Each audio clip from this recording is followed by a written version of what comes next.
Morning guys, Luke Harrison here from Fitness Camp Academy, South Shields and healthiersouthshields.com. It's day 28, the 30-day video challenge. Today I found out some news that's quite upsetting actually, and I really need to share it with you.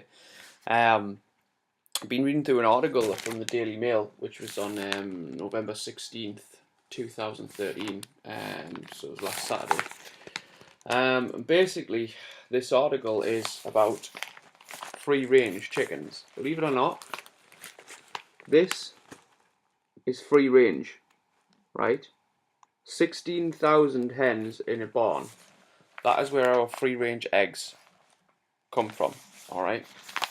Shocking to think of, really, right? Because you always think of free range as these hens being outdoors, sort of pecking in the dust and, walking about and scratching and being under the sunlight and things like that. It states, okay, this is absolutely shocking. Under the EU rules for free range production, 9 hens can be crammed into every square metre of floor space. Outside, the farmer must have at least 10,000 square metres of space for every 2,500 hens. But there are no rules to say how often the birds must visit the outside world. That's up to the farmer. What's happening is these sheds are so crammed and they have so little tunnels to get outside that a lot of them are too weak or too scared to go outside that they barely see sunlight. Okay, it's absolutely shocking to think this is what goes on in most, not all mind, but most free-range British farms, especially the likes of Asda and Tesco and things. I highly predict that their farms are very much like this. It's a really interesting article to have a read of.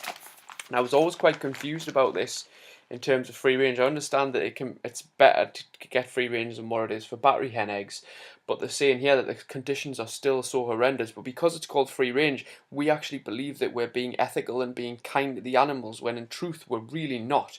It does depend where you get your eggs from. Now, I've been very guilty of this. I'm not saying that I'm perfect, but I'll not be buying eggs from supermarkets again.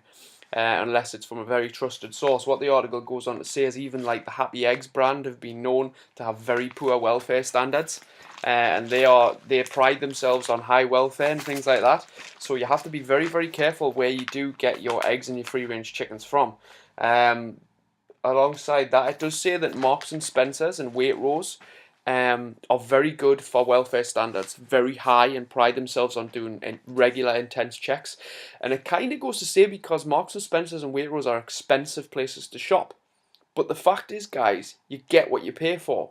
If you're looking for cheap, right, all the time, you'll get cheap. Yeah, you'll get cheap quality. You're basically funding cruelty by buying things from the supermarkets, and it's not fair. It's not fair to the animals, it's not fair to you, because the quality of the product, the quality of the chicken, the quality of the egg will not be as good to put into your body as what it would be from a happy animal. And if you're naive to believe enough that it doesn't matter how the animal's kept, the meat and the products will still be exactly the same, then you're wrong. You're completely wrong. Things are transferred, okay? Feelings and emotions and the current state, yeah? Just put it into perspective. If you're on a desert island and you had to eat a guy, right? There was a lean athlete there who was very happy, or there was a fat couch potato dude, right? Who was 7 stone overweight. Who would you rather eat if it was life or death? You would much rather eat the lean athlete guy, right, with all the good meat on him, rather than the really fat guy, yeah? It's exactly the same with animals. If there's a stressed, tired, overweight animal which has been pumped with all sorts, doesn't get any exercise or any freedom to roam, then that quality of that meat or that chicken or that egg is not good. It's as simple as.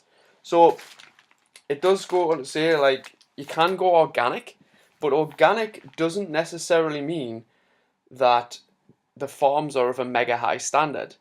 It means that they're a better standard and that they're fed organically, yeah, and they do have room to roam, but whether they're actually massively higher welfare doesn't it's not a well-known fact, yeah.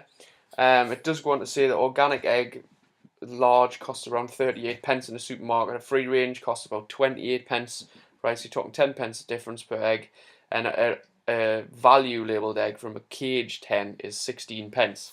I mean, it's so cheap, but like I say, if you're shopping on price, you're not going to get good quality food, and you're going to be funding cruelty, essentially. That is what you're doing. So my personal opinion on this would be to go to a local farm which has chickens roaming around, you can see them, and buy the eggs from them.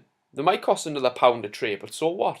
You've got the knowing that you're actually being kind to these animals, and you're actually going to be getting some good quality nutrition into your body rather than from a stressed out animal, yeah? So from now on, that's it. I used to do it in the past, I haven't recently, because it's kind of just got in amongst other things, and I've just decided to go for the convenience option, but no longer will I be doing that. Okay? So you've got to question these things. So it'll be Marks and Spencer's, Waitrose, but for me personally, it'll be my local farm where I've seen the chickens roam about, and I'll just be going there and buying 2 trays a week or whatever, yeah? So be smart, guys. Be kind to the animals, and I'm all about ethical treatment of the animals. I don't agree with any of this battery stuff on non-free range things or anything. And if you're worried about price, think about it. It might be an extra £1 or so. All right, you would spend that on a couple of chocolate bars. Yeah, you would spend that on a bag of chips. Think about it. Okay. Till tomorrow. Peace out, guys.